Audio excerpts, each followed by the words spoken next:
Pendo, Pendo, Pendo, Pendo. Alright, I think that's gonna have to do, but welcome. My name's Conception 2. This is Harry Potter and the Sorcerer's Stone, or Philosopher's Stone, depending on where you're from. You're gonna notice right away, this is probably not exactly the version of the game you're expecting, but this is a very good version of the game, my favorite version of the game, actually. But we'll just go ahead and jump right into it so you can see for yourself.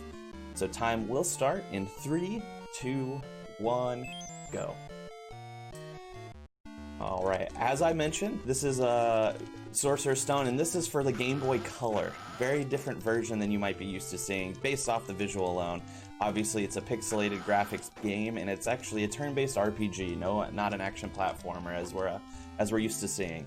So it's a very unique version of the game. And this game has a lot of brokenness to it, so we're going to get into that pretty quickly into the run.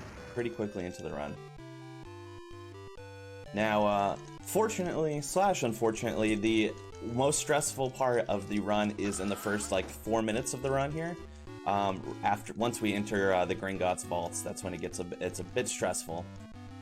So I'll be focusing a little bit more on that and then kind of explaining what's going on. But basically what needs to happen is we need to encounter our first boss, which is at the end of the Gringotts vaults, right next to our vault. And then after we defeat the boss, it is imperative, absolutely imperative, that we do not hit an encounter after that, because it is very important for a glitch we're setting up.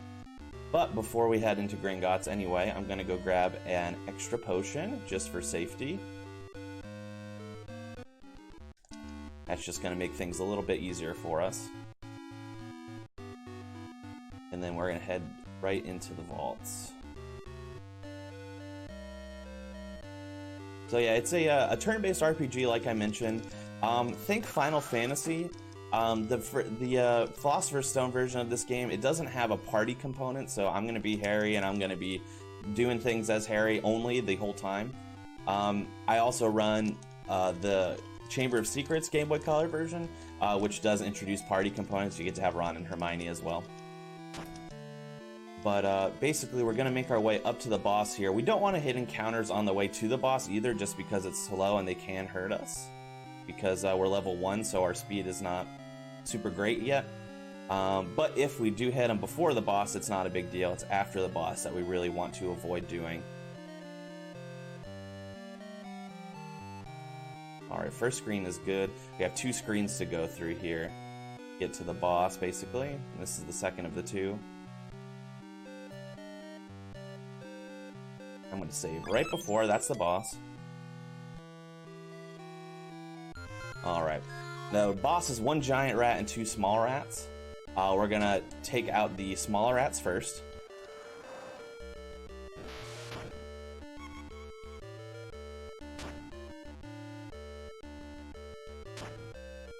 Alright, we're actually going to heal, just to be safe here.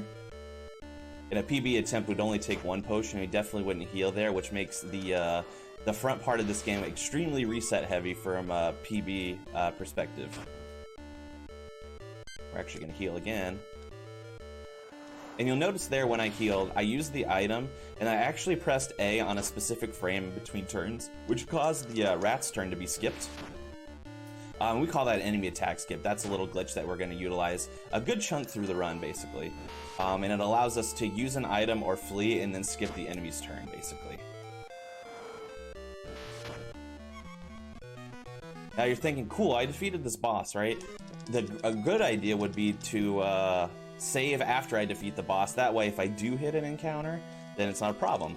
But unfortunately, the other qualifier that we're going to need here is that we defeat the boss and then don't hit an encounter. But we cannot save and quit in between, because the reason why we have to defeat the boss and not hit an encounter is because we need the last encounter we had to be a victory against that boss specifically to set up a very important glitch.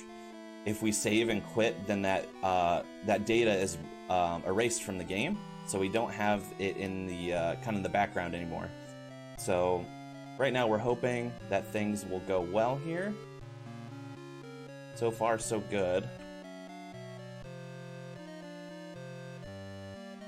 Just going to be playing it a little careful here. You're going to notice me hugging the tops of walls a lot because that shrinks Harry's hitbox so that encounters can't get him as easily. And we did it. Great. Honestly, wonderful. Could not be happier with that.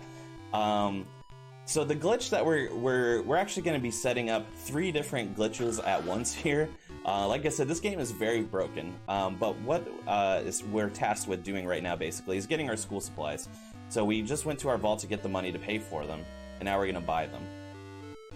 And we're going to buy a few extra things than what's needed in order to set up some really cool glitches. First, this is just a cauldron. We just have to buy it. It's on our school supply list. We can't really avoid it. And then we're going to head in here and we're going to buy a potion bag. Again, just something that we have to buy, can't avoid. Or else we won't be able to progress. And I'm going to hug the bottom here because that person in the gray will want to talk to me. It's an automatic little dialogue sequence that happens there, but if I hug the bottom of the screen, it does not trigger, so that's why we do that. It saves about 5 seconds or so. Now in this sweet shop, nothing here is something we have to buy, but we're going to pick up that card, which is very important for later, and we're going to buy 1 chocolate frog, also very important. Then we're going to head on over to the bookstore. Again, just getting stuff we have to get, which is our school books. And then the last shop we'll go into is the clothing shop. We're going to buy a lot. We're going to buy all the clothes we need, and we're also going to buy 25 pairs of boots. Might seem excessive, you know, Harry doesn't seem like he needs to stylize himself that much, but it's for a purpose, I assure you.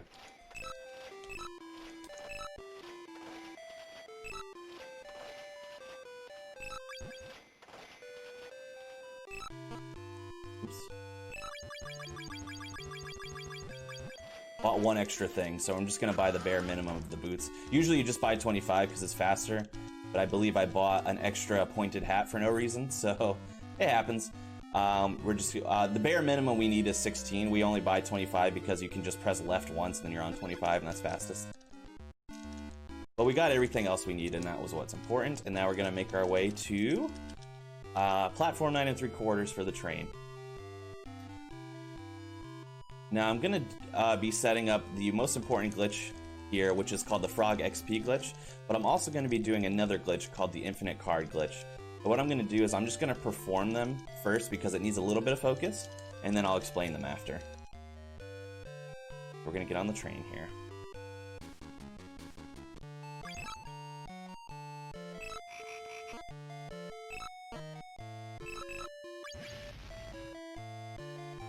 Things are gonna look weird on the screen.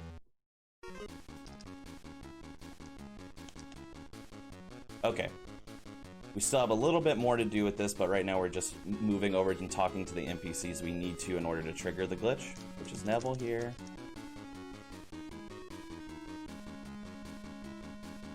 That person at the window. There we are. Okay, so we're still not through it, but I am going to pick up an extra potion here.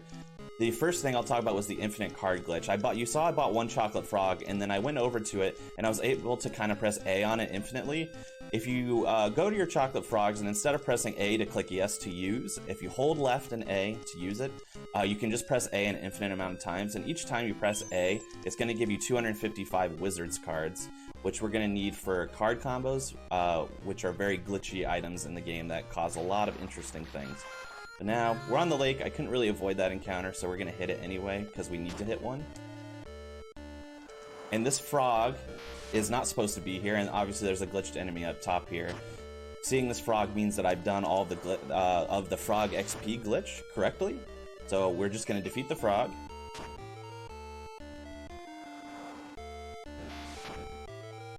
And then I'll show you our little reward screen so you can check out how much experience we got, because this is the really cool part.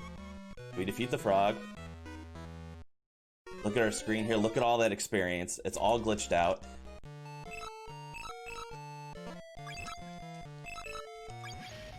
And we just went from level 2 to the level cap, which is 99. So how did we get there, you might say? But let's start from the beginning, shall we? So, I went on the train. I did that infinite card glitch that I was mentioning. So I duplicated a whole bunch of cards. Ooh, I hit an encounter there. That's unfortunate, but just waste time. That's all. I duplicated a bunch of cards, which are very important for card combos. That was the first glitch I did. Then I went into what's called the Folio Triplicus, which has card combos in them. Card combos are something that you can use in battle, by design rather, that have special effects on battle, like they might do damage, they might cause a status change, they might heal you, or there are even some bad card combos that like heal enemies or make them stronger, or things like that. They're not meant to be used out of battle. However, if you go into your Folio Triplicus through your inventory sheet, you can use them outside of battle, and it creates a lot of interesting effects in the game. Basically, the main effect is that it duplicates the last encounter that you had. So that is why we had to keep the we had to defeat the rat boss and then not hit another encounter, because the last encounter we had to have and duplicate was the rat boss for this glitch to work. So, oh geez. So we were able to do that, which was great. And then when you duplicate that and then you talk to the NPCs in the way I did, causing that little palette swap and things of that nature, then it causes a very interesting effect. It spawns that frog, and that frog is not hard to defeat at level 1. You just hit it with a few spells, not a big deal. We're actually level 2 at that point. And then once you defeat it, for some reason, it just gives you an insane amount of XP. It bumps you from level 2 to level 90. And then we duplicate that fight again to the level 90 to level 99. And that's going to make this game a lot easier for us. And then the third glitch that I set up there, which you might have noticed while I was on the lake, is I was shooting owls out of the front of my ship. So I call this a glitch kind of very leniently, because it's actually an Easter egg that's included in the game by developers. So it was intended to be there, but it's not intended for you to find. For whatever reason, if you have 16 pairs of boots in your inventory and you pause and unpause while you're on the lake, you're going to shoot owls out of the bow of your ship. And it makes it interesting for the lake because you can shoot encounters that are in front of you and destroy them. And it also, if you continuously press B, it kind of lags the screen a little bit. And it makes it so encounters don't spawn as well, and even if they do and they're coming at you, you have more reaction time to then pause and unpause. In which pausing and unpausing will reset their location. So there's a lot that happens in like the first 10 minutes of this game that set us up for success for the rest of the run.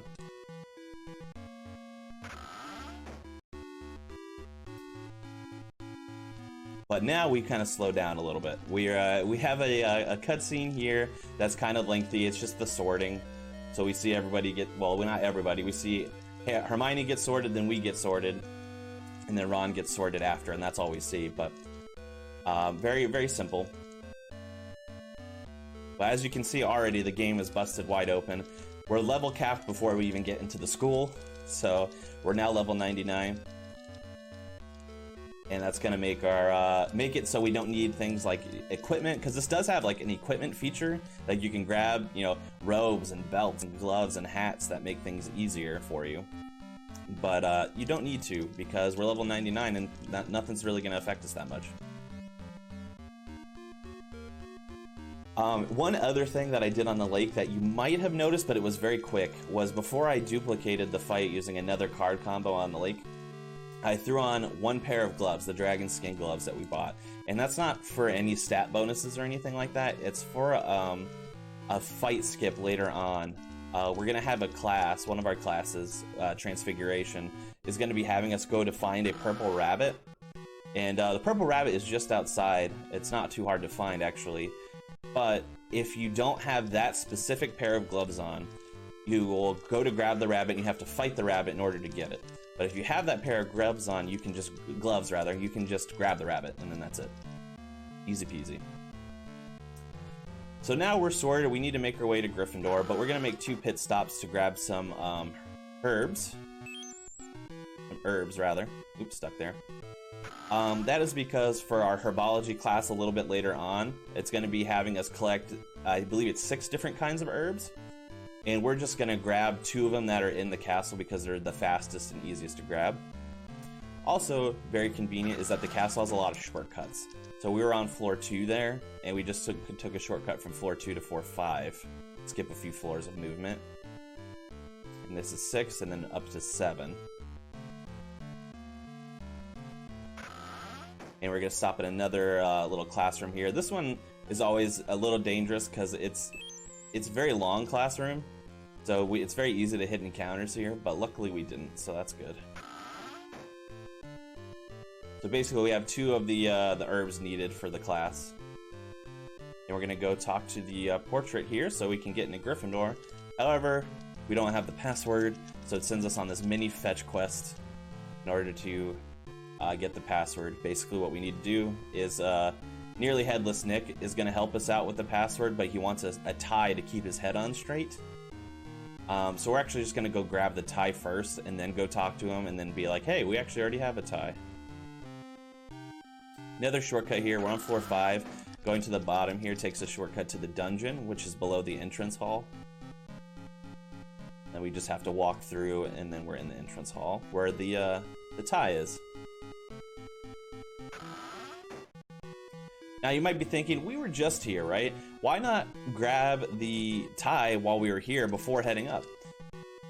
Great question, viewer. That is because the tie will not spawn until after you talk to the portrait. So you have to go all the way up, talk to the portrait, come all the way down, get the tie, go all the way back up. Kind of annoying, but you know, that's how games be sometimes. As busted as the mechanics are in this game, what is really strong and what we're trying to crack so we can cut down the any % time by a good margin is the story beats. We can't really get around the story beats and progress the story, so even if we get some wrong warps and things like that, it doesn't progress our objective, so it doesn't help. So we talked to Nearly Headless Nick, he's finally giving us the password, so we can finally go into the Gryffindor common room.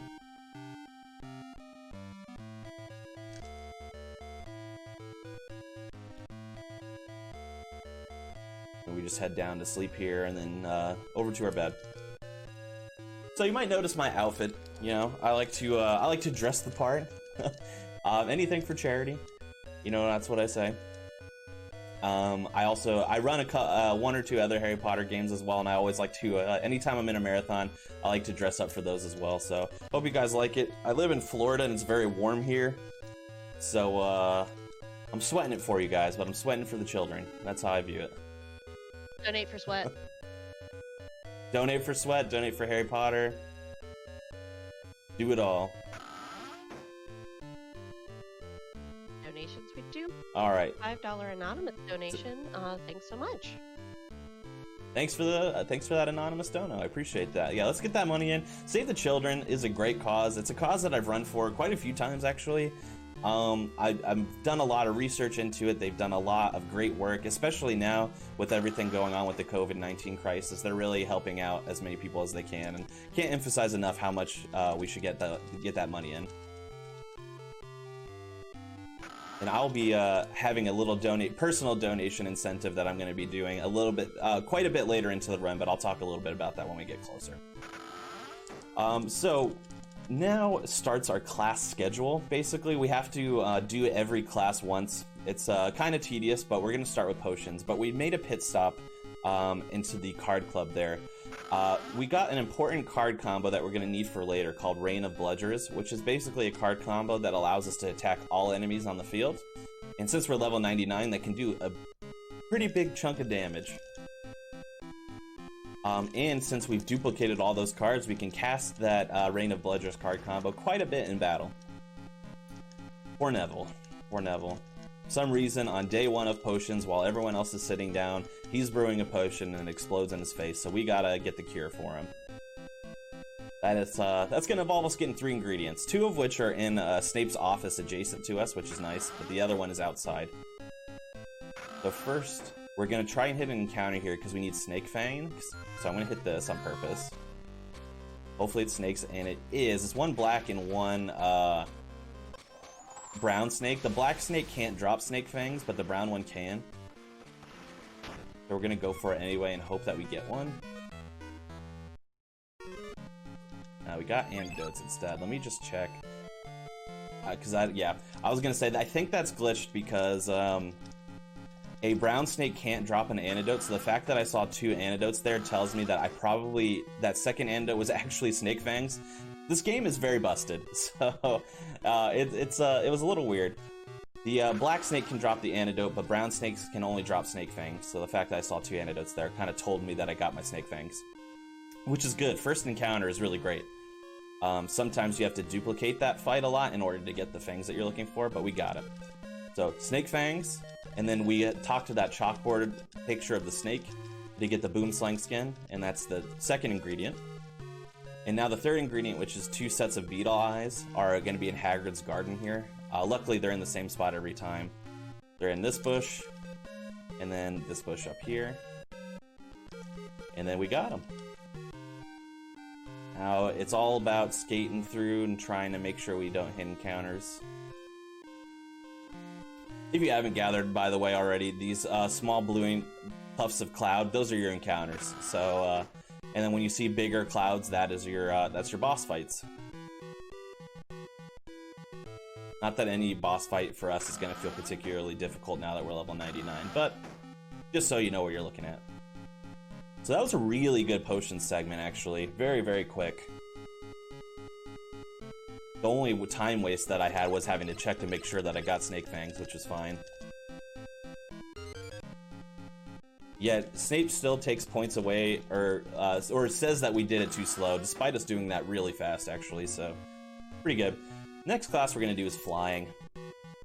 Now, this is a Harry Potter game, right? You're probably assuming, oh yeah, we're going to get some Quidditch for sure. Unfortunately, this run does not feature Quidditch. So, it features flying 3 different times, but none of them are for Quidditch, so... as you can see here, we're making our way to the flying pitch, but we make 2 pit stops there to pick up 2 more of the herbs that we need, so that's 4, if you're counting at home. And we need 6 different ones. You might have noticed as well that as soon as I picked up the herb, my feet just kind of stopped moving as I glided across the grass there. I like to call that some swag movement. It does not save time, doesn't do anything, just looks cool, looks rad, so I do it for fun. Neville's very bad day. After having a potion explosion, he falls off a broom and breaks his arm. He had some F's in the chat for Neville, that'd be great. He's having a really hard time. But here's our first flying segment against Draco, who has the Remember All. Now this one is tough. It looks like it should be kind of easy to avoid the trees, but they pop up so frequently and randomly that it's really hard to avoid them all the time. So we've hit 2 there already, which is not too bad. Anytime I hit less than like 4, I feel pretty good about myself, so we'll see how we do. Yeah, 2. 2 is good. 2 is good, honestly. We'll take that. That's pretty fast.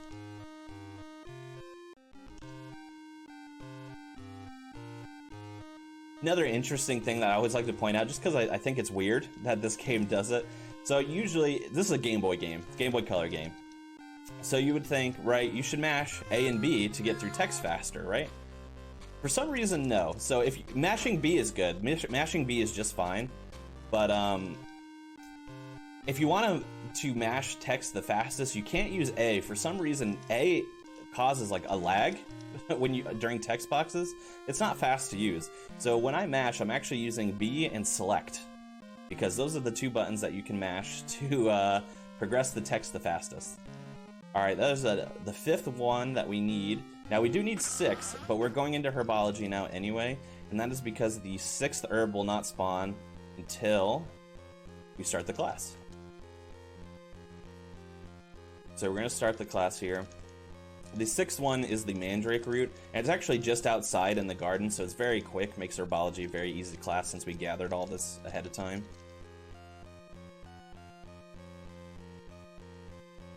Alright, so we're just going to make our way out of the class here.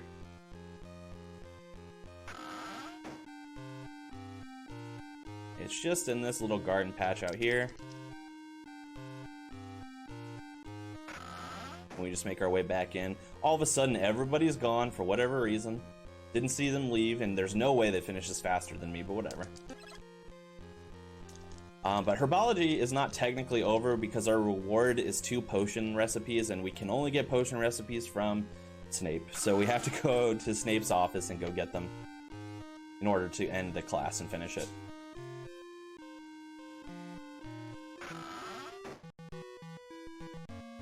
Alright. So that's just over here. We're going into Snape's office instead of his classroom.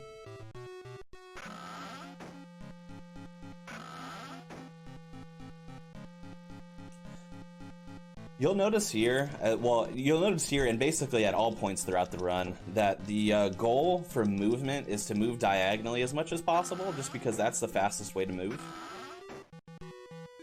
Moving in straight lines obviously is fine, but it's not going to get you to from point A to point B fastest, because diagonal covers more distance in a shorter amount of time. So it looks really weird because it'll look like Harry's walking straight, but then he's moving diagonally, so it's very odd. Next class is Transfiguration. I kind of spoiled this one for you already. We have to go capture an escaped purple rabbit. We have the gloves, so this is going to be a very quick class. We just have to head outside. It's just to the left of the castle entrance. And bada bing, bada boom. We'll be done with that.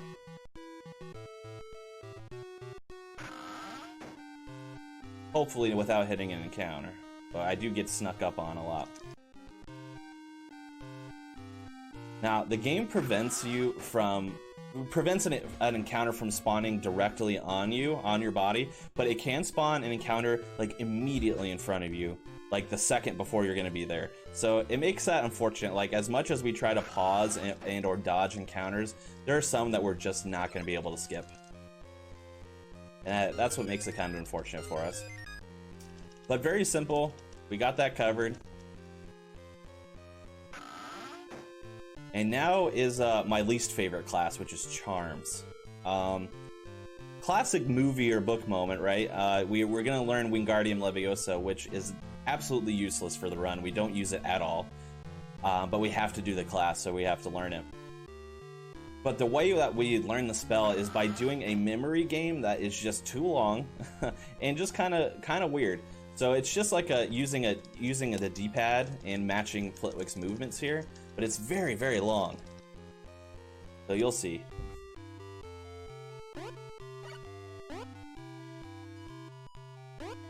Just gonna focus a bit here so I don't screw it up, because it's slow to screw it up.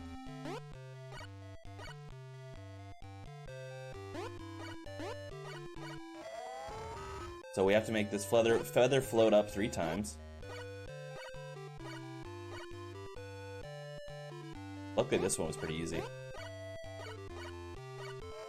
Alright, so you might think it's done, right? Nope. Now we gotta do a book. Same thing, float 3 times. And the pattern changes now.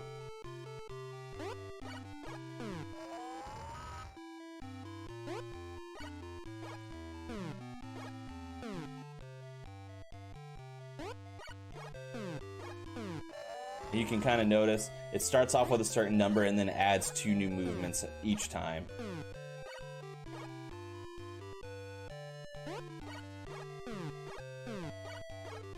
Cool. Floated the book 3 times. We're probably done, right? Nope, we gotta float a stool now.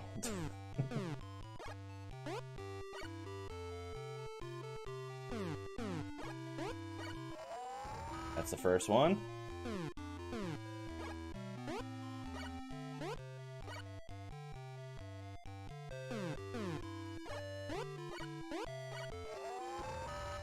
Second one, and then this will be truly the last one.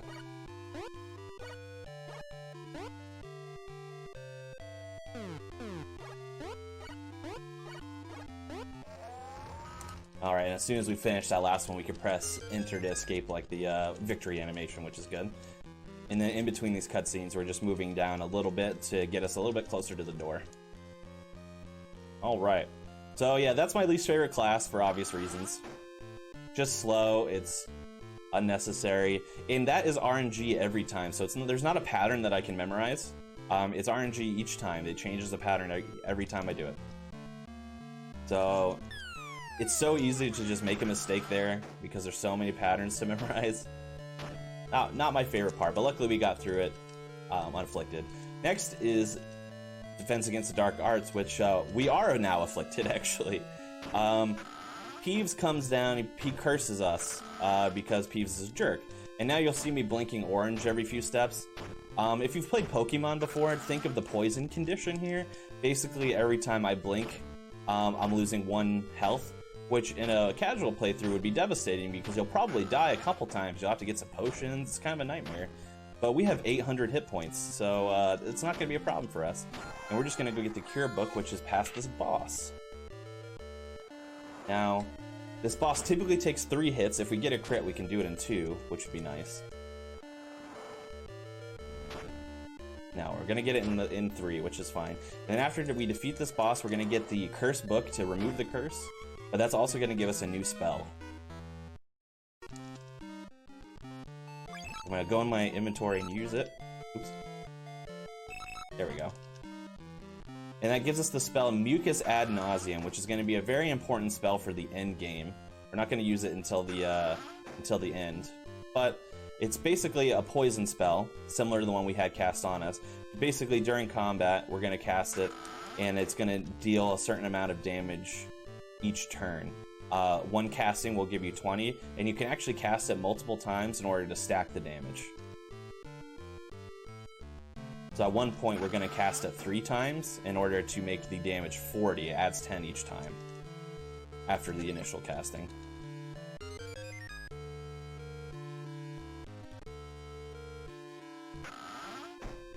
Alright, and we have one last class to do, which is History of Magic.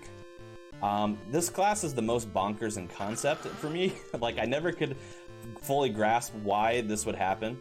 But basically what's going to happen here is the Professor Binns is going to talk about a famous witch or wizard. I think their name is Cersei. And we're going to talk about how, like, hey, there was a mysterious person in Diagon Alley who had a card of that person. And Professor Binns like, cool, go to Diagon Alley and get that card, like, for your class.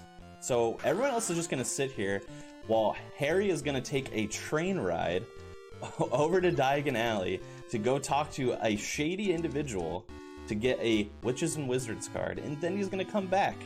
So it's crazy.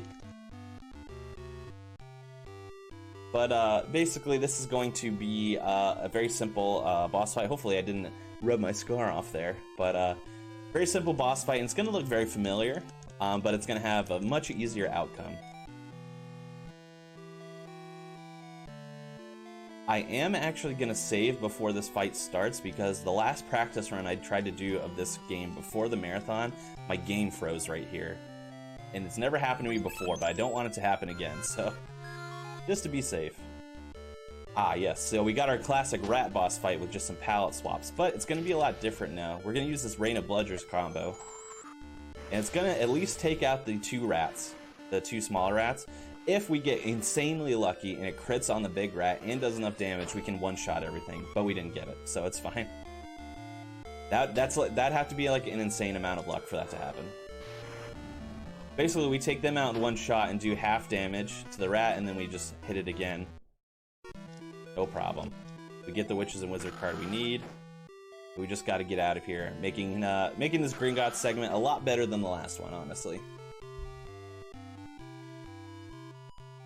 All right, for the people here, I'm gonna try and get some swag movement that does not save time and just looks ridiculous. Let's see if I can get it. I think I got it. So Harry's supposed to be stationary during this cutscene, but I got it movement, and now he's walking through walls and stuff. And we're supposed to be focused on that shady individual, but instead I'm walking through walls. So there you go, for the people. People. All right. Do I have a little bit of time to plug some stuff? Of course, yeah. Please. Everybody, it's me again. I'm just here to remind you what we are here for. We are here raising money for Save the Children. Save the Children is a global organization that has been around for over 100 years. And we have... God, I just forgot how to speak. I'm so sorry. So there's your laugh for the day. Grace just forgets what words are. That's all right. I can't stop laughing at myself.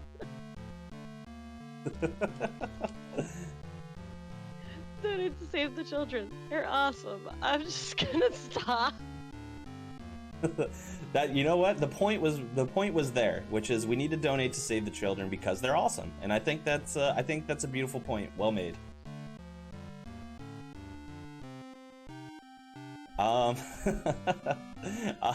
So you'll see here we're walking through the castle.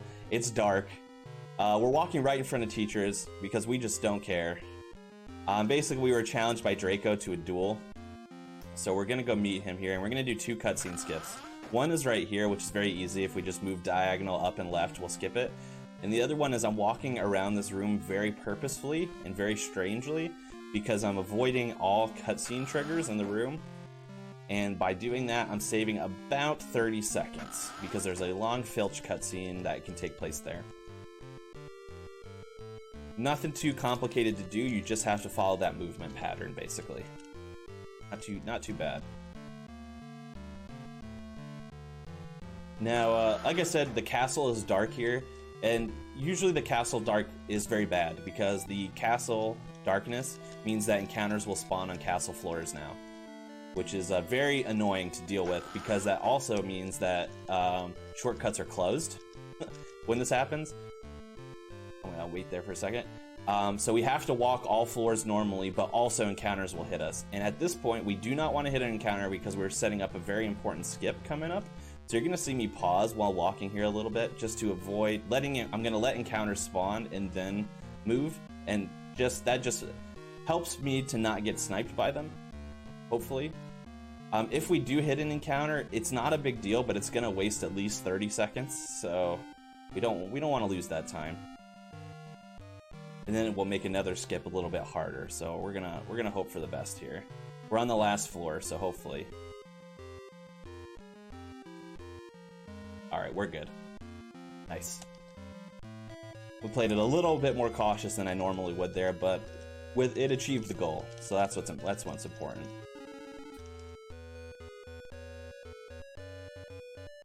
So yeah, for whatever reason, when we head down there the first time, no encounters will spawn, and that's inexplicable. I don't really know why. Maybe the game is just giving us a little bit of a reprieve there. But from the moment we see Fluffy afterwards, anytime the castle is dark, there will be encounters on the floor. And that's going to be important for later on too, when we set up arguably the next most important glitch in the game. But that's a little ways off. Now if you're a fan of Harry Potter, you're a fan of the books or the movies or both or whatever, the next part is gonna be familiar to you, the famous troll in the dungeon part, right? You know, and then Harry and Ron go and save Hermione from the troll by casting Wingardium Leviosa and stuff like that. So you might be looking forward to a troll fight, but we're gonna skip it. And the reason why I didn't want to hit an encounter is because we have to make sure our last encounter was a victory in order for the skip to work. So it was because it was that rat boss fight. But first, let's see if I get it here. There's another skip here. Oh, I missed it, but that's okay. This one loses just a little bit of time. If we pause on the exact frame, exact pixel rather, this cutscene would trigger, then we can skip the cutscene altogether. But it's just a quick little cutscene where we see the troll go in the bathroom, we see Snape walk away. Not too bad if we miss it, not the end of the world. But now we're going to do the troll skip here, which I'm going to do and then I'll talk about. And we got it, perfect. First try. So what just happened there was similar to the last skip that I tried to do to skip that cutscene. We paused on the exact pixel that we would be automatically moving towards the troll here to fight it. But what we do is we pause on that pixel, we move a little bit over to the right so we can see Hermione descend from the bottom here, because if we didn't move over to the right, then we would soft lock the game right there. But luckily we didn't, no soft locks. And then we pause the game, but instead of just unpausing, we have to go into our inventory menu. So we pause, we go into our inventory menu, and then we back out after moving a little bit to the right and pausing on the exact pixel. and that will just skip the fight altogether. So we don't even we don't see the troll, we don't fight the troll. It's all good. Now this section I like to call "We're going to Hagrid's," because we're gonna be going to Hagrid's hut, I think 4 or 5 times in these next probably 15 minutes or so. So get used to what this path looks like, because we'll be taking it quite a bit.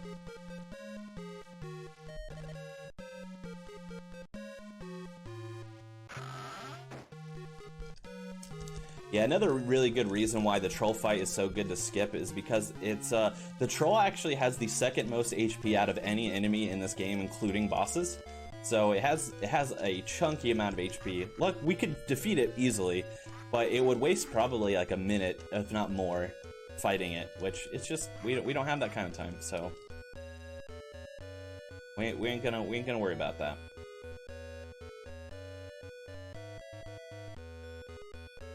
Alright. So, it is Christmas now. Peeves stole our presents. What a jerk. We're gonna go get them back.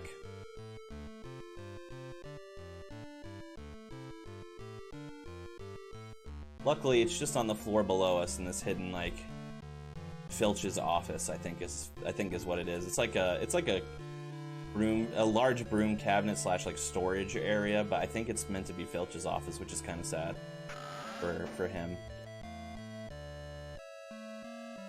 Just in this chest here. Luckily we didn't hit any encounters, which is good.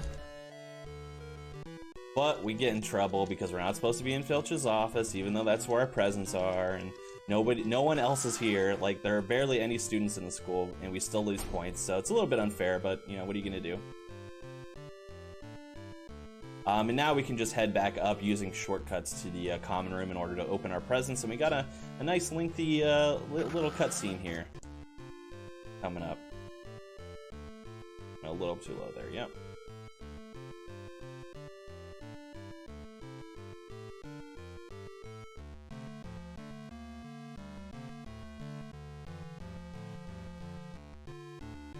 Up to the common room, just a lot of movement into the floors. Daytime, so it's not a problem for us.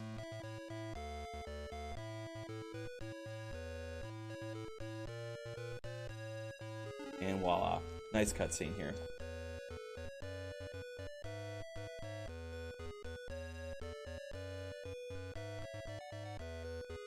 But yeah, let's continue to get those donations in for Save the Children. Like I was talking about before, a wonderful organization that I've ran in marathons in support for several times. They do a lot of great work. They're assisting with the COVID-19 relief process as well.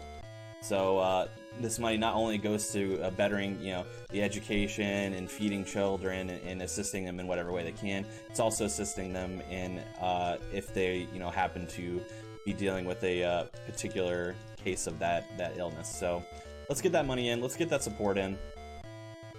I'm dressed like Harry Potter for a reason. Let's get that money.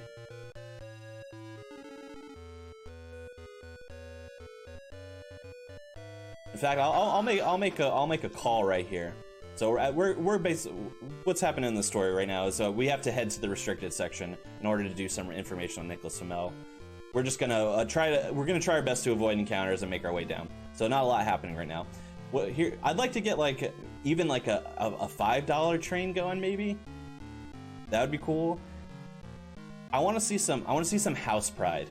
So everyone's got a house, right? Everyone knows if they're a Gryffindor, a Hufflepuff, a Ravenclaw, Slytherin, whatever you want. Some people, they insist that they're a fusion of 2 houses. That's great. Let's get a donation train going and seeing which house is going to get the most support. I think that's the best thing we can do. Let's do that.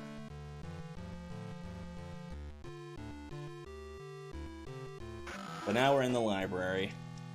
We're gonna do 2 things. This is the restricted section. We're gonna enter it. We're gonna go to this top bookshelf here, and we're gonna grab a spell book here for Petrificus Totalis, which is a paralyzing spell. That'll be very important for our in-fights as well. And then we just have to trigger the next part, which is by hitting another bookshelf and causing an alarm to go off. And then now we have to make our way back to the common room without getting detected. Now we're gonna go up 2 floors, but if we tried to go up another floor after that, Filch is gonna be blocking it. And if we bump into any teacher, if we touch another teacher, if we get even too close, we'll get caught and we have to do this entire sequence over again. So we're very careful not to bump into teachers, but instead of getting anywhere near Filch on that staircase, we're gonna come in this hallway and then trigger the Mirror of Erised sequence. And that will cause all of the teachers to disappear from the floors too. So that makes it a little easier for us to get back.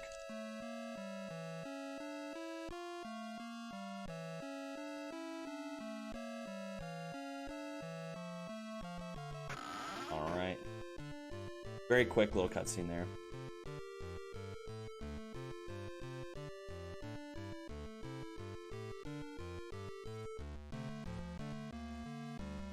And then back up, hopefully not hitting any encounters. I think we hit one. I think we hit one and it was a turtle.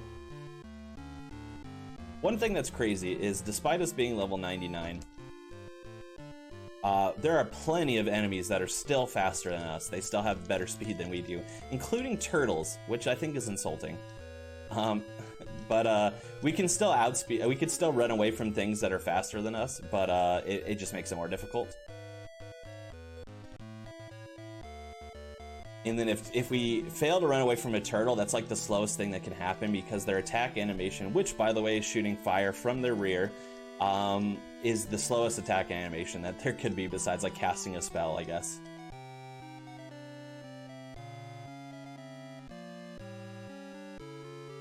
Luckily we only hit that one encounter, it wasn't too bad. And we're gonna walk to Hagrid's here a bunch of times. Almost hit an encounter there, but I was able to pause out of it, which was good.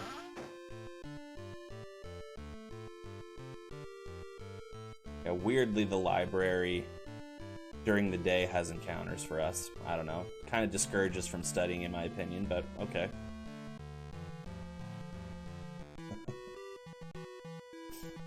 Alright, and then this is just another... We're going to do a lot of segments in a row of going to Hagrid's, doing something, and then resetting, and then going to Hagrid's, and then doing something, and then it resets. This first one, we're going to head to Hagrid's, and he's going to talk to us about his dragon egg that he got.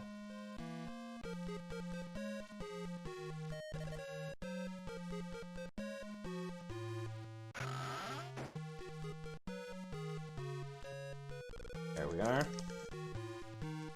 And so his dragon egg is going to hatch into Norbert, if you're familiar with the story. And we're going to be sent on a little fetch quest here. Norbert is a baby. Norbert is hungry. Norbert wants chickens. So we're going to go fight a bunch of chickens. We need to gather 5 chickens for Norbert. Now, you're going to see shortly that we're actually going to go right to where the chicken spawns. And make it so that we can get these encounters really, really fast, which is great. Might be a little bit too far over to the right, but it should be fine. And you'll see here, great, look, we got 3 chickens right here. Easy, right? So that's 3. Not quite, unfortunately. So we're gonna defeat these 3 chickens, but our reward is only 1 chicken. So we have to defeat 5 sets of 3 chickens to get 5 chickens.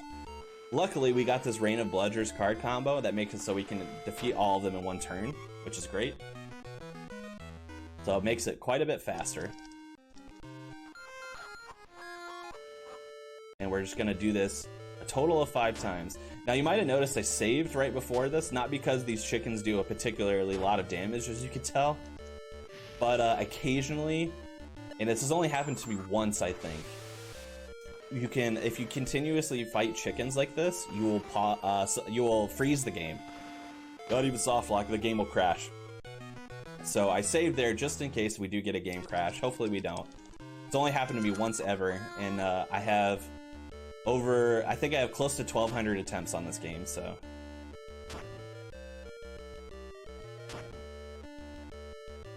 So that was 2 chickens, this is 3. But yeah, otherwise not much going on. So yeah, I want to hear from you guys what your houses are, things like that. You have a house animated? Yeah, Slytherin. Oh, Slytherin, very cool, very cool. I'm a Gryffindor myself. Hence why I have the clothes, makes the Harry Potter cosplay easy, because that's what I would wear anyway, so.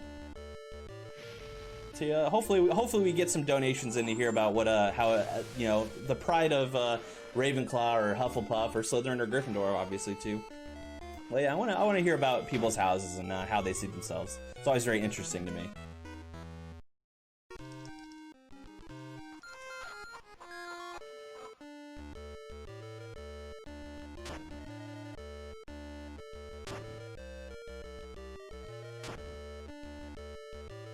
Alright, this is the last chicken that we have to fight, thankfully. It's a little lengthy of a segment that we have to do, but we have to get the chickens. There's no way to skip it, so we have to do it to progress the story. But this Reign of Bludgers card combo, we actually did not used to use this. It was probably about 2 months ago, maybe a little less, that we discovered that we could do that, because we discovered that infinite card glitch about 2 months ago. Before, we didn't have a way to infinitely duplicate cards like we did. We used to just buy like 100 frogs, and then we would get 100 cards. So that would very much limit how many card combos that we can do. Now that we have a way to duplicate cards as much as we want, we can kind of use card combos a little bit more freely. And it enabled us to grab this Reign of Bludgers card combo, and now we have this AoE thing. But before, for chickens, what we used to do is we used to use Petrificus Totalis, which paralyzes all of your enemies, and we used to have to one by one attack them. So this segment, as long as it was, would take about at least 30 to 40 seconds more because we had to attack each one of them individually as opposed to just one at a time. And the good thing about it too is that Reign of Bludgers can't miss. It can only hit or crit, but we can miss. So we would cast spells and we could miss, and they would just waste a turn. So definitely a lot faster doing it this way. But now, we're gonna go down to Hagrid's again. We're still on this Norbert section. We've decided that Norbert's gonna go with Ron's brother Charlie, who trains dragons in Romania. We're gonna go tell Hagrid about that, but we're gonna see very closely at, you know, fortunately we hit this encounter. We're gonna see Norbert's gotten away, and we're gonna have to catch it, and this is gonna be our second flying minigame. Now, luckily, this second flying minigame is a lot more forgiving than the one with Draco earlier. Because for some reason, you can't quote-unquote one-cycle this one. Meaning, like, you can't just get 0 hits and get to it as fast as possible. Because for whatever reason, at some point, Norbert will get a little speed boost and just pull away for you for no reason. So you can actually get hit with up to 3 fireballs and not lose time. Also, a very interesting point of order. There are fireballs flying at us in general. And you would think, hey, maybe the Norbert the dragon is casting the fireballs, right? And then just like trying to hit us. But we're trying to catch Norbert. He's not shooting fireballs at us. Where do the fireballs come from? I don't know. I don't got answers for you. I'm just curious. Alright, so finally we're going to finish this Norbert section. And we're actually going to be setting up the second most important glitch in the game, and this glitch is called lighting. So I'm just gonna, it's very involved as to what we're gonna do. So lighting is a glitch that accomplishes up 2 things, one main thing but one secondary thing. The main thing is that it functions as a death warp. So we're actually, if done successfully, we will be warping from Hagrid's hut to the 4th floor, because when we die, we are brought to the hospital wing, which is on the 4th floor. So, if done successfully, we will be able to death warp and save us probably like a minute or more of movement each time we do it. We're going to try to do it 3 times. The second thing is that because Hagrid's hut, for whenever we enter it, the lights are on, even if it's dark, even if it's, you know, it's supposed to be dark outside, Hagrid's hut's lights are always on.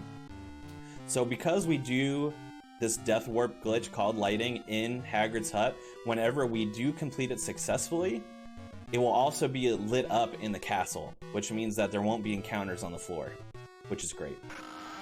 2 out of the 3 times we try this death warp, it will, if it done successfully, it will create that lighting.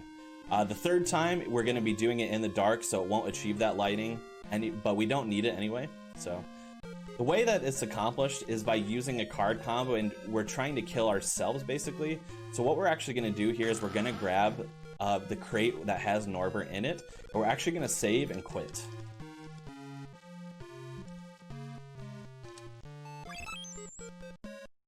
All right, we're going to reset. Now, this glitch is about 25% to work at any given time.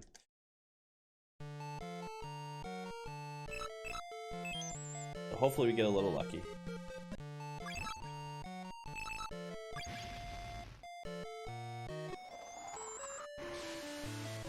So hopefully, let's see.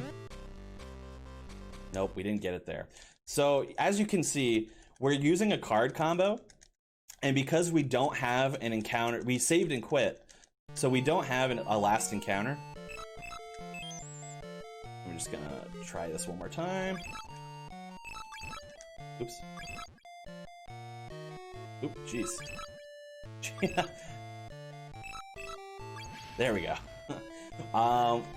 Because we don't, when we save and quit, it removes our last encounter status. So it doesn't know what to do when we use a card combo like this. So basically, it throws out 3 versions of us. And the hope is that the one that we control goes first. But because there's 4 Harrys on the screen, they're all identical, which means they all have the same speed, which means that at any point, any one of them could go first. We want ours to go first because if we try to cast a spell on ourselves, it hits ourselves, and as long as we're the ones who do it, even if it hits for 0 damage, it causes us to die and warp like such. Now the castle is illuminated and we warped, and it saves us a bunch of time. We're gonna do another little cutscene skip by hugging the wall here. Saves about 10 seconds.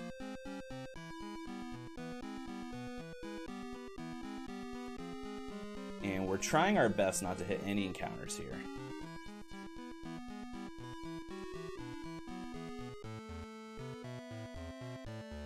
A little off script there, but we didn't hit an encounter, which is good. So that is lighting. I'm going to be donating $5 for each attempt at lighting I have to do, with a minimum $20 as a donation. So right now that was 2 attempts, and that's $10. Now, I've successfully achieved the glitch, right? So that's great. We love that. If we can keep this by not hitting any encounters, then we don't have to reactivate the glitch stays active. So all we would have to do is use a card combo, and then we'll die immediately, 100% success rate. Because now what the game is reading is that our last encounter was a defeat. So if we duplicate that, that causes us to die. Now, the reason why you can't just be like, oh, why don't you just get into an encounter and let things die for you, is as you can see, since we're level 99, things would take forever to kill us. We have 800 hit points and they don't do a lot of damage against us. So we can't just simply go fight an encounter and let it take us down. It would take forever. At that point, it would be faster just to walk. So right now it is dark out. We're getting detention for our shenanigans with with Norbert and going in the astronomy tower. So we actually have to go to the Forbidden Forest. And right now, and we do it around midnight. So right now it is dark. It is nighttime. But the castle is illuminated, and we're going to go outside, and it's going to be bright and sunny. And that's because we activated that glitch. And again, we're going to try our darndest to not hit an encounter here. It is very, very difficult to do because like I said, we're about to enter the Forbidden Forest, which is dark by default. It doesn't have a daytime setting, so anytime you enter the forest, it can only be dark. It can't be light. So it's going to remove like the lighting portion of the glitch for us, which is fine because we're going to try to reactivate it anyway. But the other thing that makes it annoying is that it's full of long and narrow pathways, which means that there's very little space for an encounter to spawn, which means that there's very little space for you to escape, or it makes it easier for you to get sniped by an encounter. So ideally, we're going to try to not hit a single one this whole time. I'm going to tell you right now, I probably will. If I didn't, that's hype. That's crazy. If I make it back to Hagrid's hut again without hitting an encounter, we should be excited. But I'm telling you right now, I probably will. So we we're gonna go to a tree there, pick up a pepper up potion for later, which is gonna heal our magic, and basically we're just gonna try to make our way through here without hitting an encounter. And hope for the best. There's not really much we can control. Sorry for my dog barking in the background there. Good, but I do. And Donation if there isn't. please go ahead. Get a $5 donation for your $5 train earlier, which was from Quo, just saying he's a Hufflepuff, but specifically the book version, not the movie version. Interesting. Okay, very nice. Hufflepuffs represent underappreciated house, in my opinion.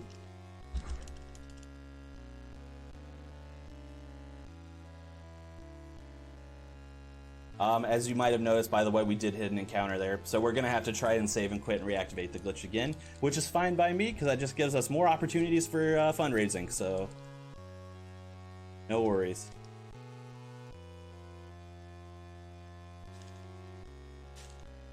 So, I'm Gryffindor, we have animated elf here, Slytherin, we have Hufflepuff representation in the donations. Where are Ravenclaws at? Where are Ravenclaws at? They're smart enough to know not to be here. You know, but they should be here because we're doing important work, you know? Raising money. Save the children. I know plenty of Ravenclaws want to support that, so let's get those donos in.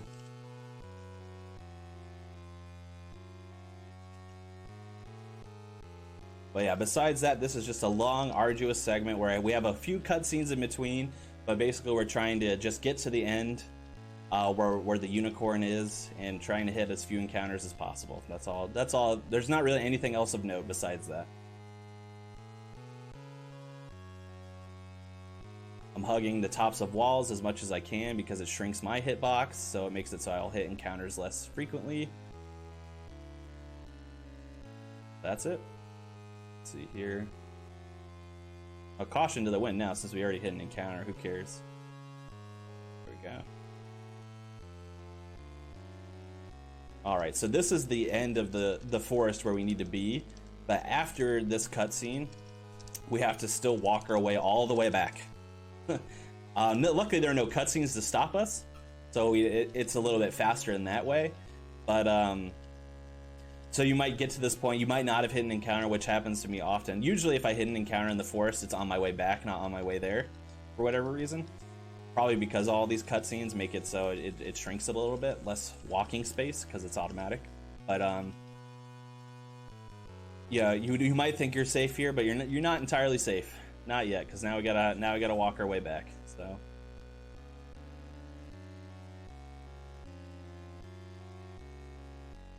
oop, stuck on the corner there. That's another thing too, is that hitboxes in these things are very strange on NPCs and on corners and stuff. Like, you can get stuck on corners and all that so easily in this game.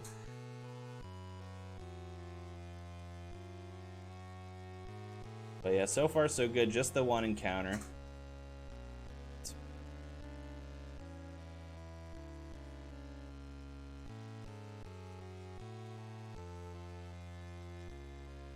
Go, very good. 2 more screens after this one, so this is third to last.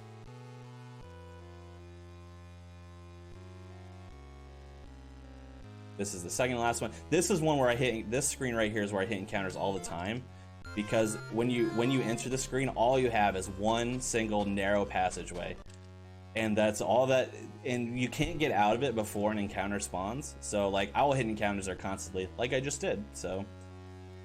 And this is the last screen, which is pretty safe because there's a vertical wall the whole time. A horizontal wall the whole time, not vertical. That would be strange. But yeah, even after the forest, there's a small segment right here, as I was about to explain.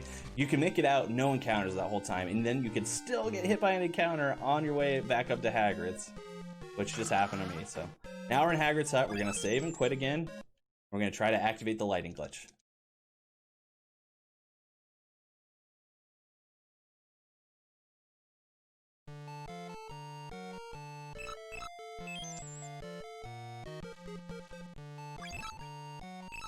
Oop. Where is it? There it is. We have so many items that it got pushed to our third screen, which almost never happens. Very good, very good. I'm not used to getting that first try on the second one. For whatever reason, I have much worse luck on the second attempt at lighting like this. Usually I'll get the first one in 1 or 2 tries like I did. And then the second one, if I have to do it again, it might take me like 5, 6, 7 tries. But we got it in 1, which is good.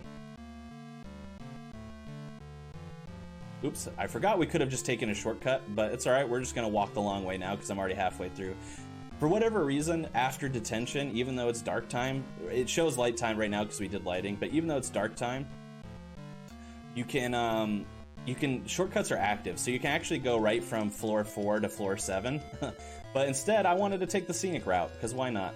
I don't know why I didn't take the shortcut, but here we go. Because the screen is supposed to be dark, Hermione's hair color is glitched right here as well. And Ron's to an extent, but more so Hermione's.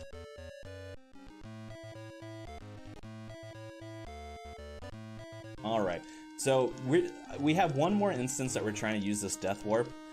And we only have a small little chunk of area that we can hit an encounter, which is from here to the castle doors. So hopefully we don't hit an encounter, and then we won't have to reactivate the glitch.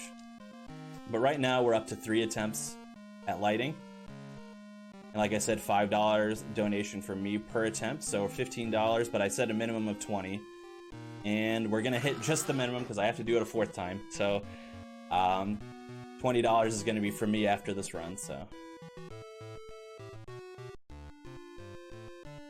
So pretty good RNG there. Like I said, it's 25%, 1 in 4 chance that that glitch works. And we tried it 3 times and got it twice, so that's pretty good.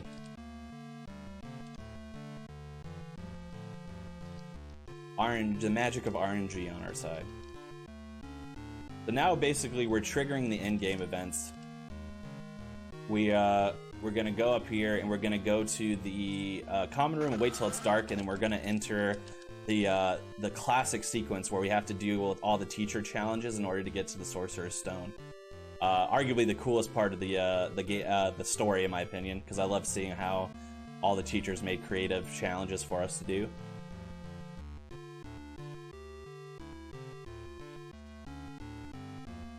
Oops.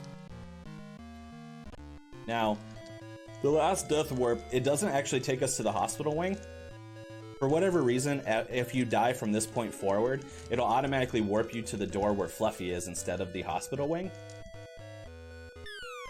So right now, since the lighting glitch is active, we didn't hit an encounter, we can just go in our inventory, oops, and use a card combo, and it'll work automatically.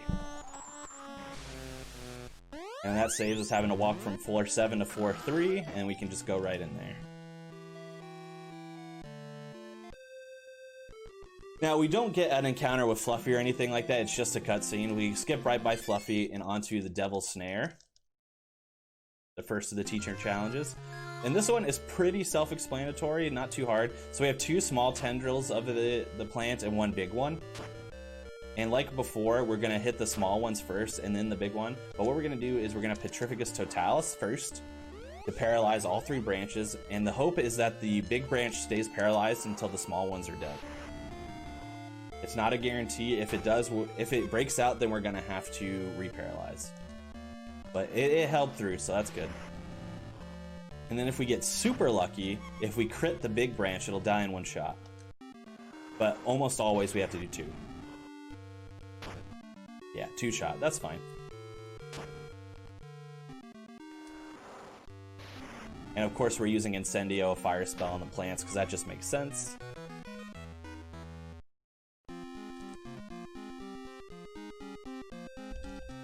Alright, then we can actually hit an encounter here if we get unlucky, but we luckily dodged it. Next challenge is our 3rd and final flying minigame, but instead of a side scroller, it's actually a vertical scroller. And it doesn't scroll at all, we actually control all of the movement.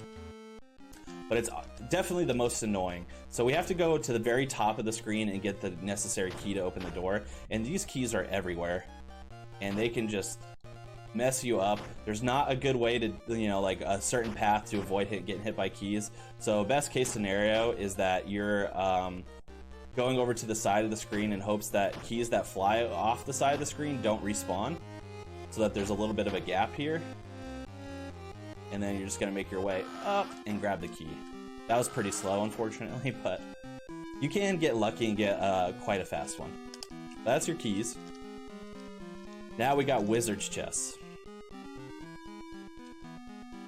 No actual chess mechanics for this game for us. We just have to fight some chess pieces. This fight is a 3-turn fight unless we get a crit, so let's hope to see some orange numbers. But basically, we're just going to be taking down 3 chess pieces in a row. So if we have any like donations or plugs that we want to do now, would be a really good time because the end of the game kind of ramps up. All right. We do not have any donations currently, but you have about from now until time is called to finish getting in your donations for the next run. We have Mickey Mania coming up, and you do have the opportunity to pick which game is getting run. So try to get some donations in really quick here in this last like 5 to 10 minutes. Yeah, absolutely. Those games are really cool too. So I really like the Mickey, platformer games. I'm a big fan of them. So if you have a preference, definitely get those in. I talked about how that previous fight was a 3-turn fight, but we got a miss, which made it a 4-turn fight, unfortunately. This one's also a 3-turn fight with no crits. And we didn't get any again, so standard 3-turn fight. And the last one is 5 to 6 turns without a crit, and hopefully we see a crit just to save us some time, but we have not been very crit lucky this run, so we've been lucky in other ways, but not with crits.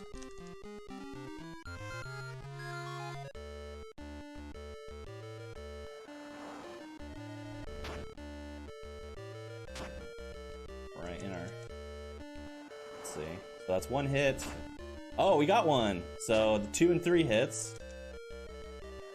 It could still be a 6 turn, so this could still be 5 turns. If we get low rolls, but I think we can do it in 4. We got a low roll, so it's gonna be 5. That's unfortunate. It would have been so if we can get a 5-turn fight without crits, that's why I say it's unfortunate. But that crit was a little bit of a waste, but not too much, because that would have been a 6-turn fight anyway, so. Alright, we have 2 more challenges, which are the potions challenge and then our final bosses. I'm gonna grab this health potion just for safety. I probably won't need it. The second and last challenge here is the potions minigame, which I'm gonna save before just in case, but I feel pretty confident. And basically this is a game of mastermind, so it's just as fast as we can solve the riddle.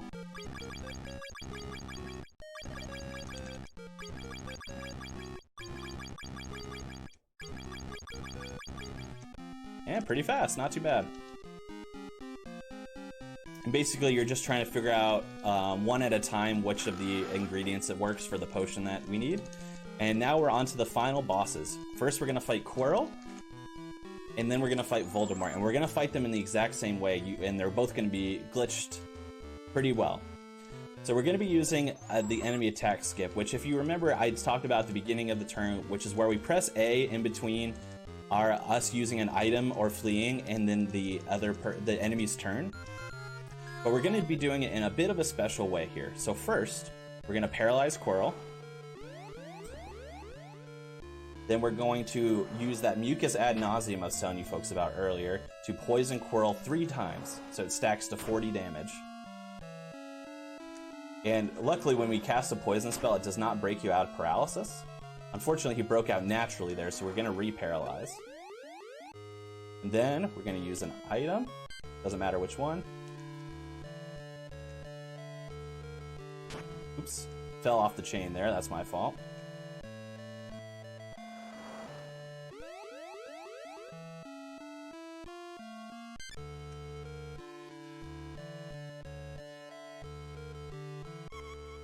Okay, not too bad. The reason why I got a little nervous there is because when I fell off of the chain, Quirrell poisoned me as well. So you saw that the poison damage was continuously stacking there.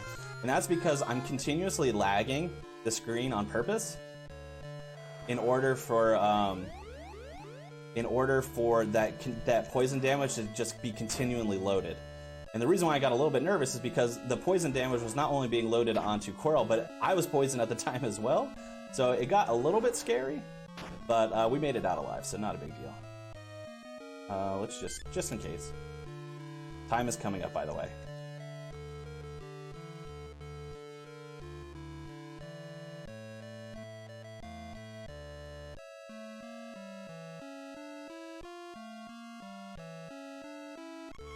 And time.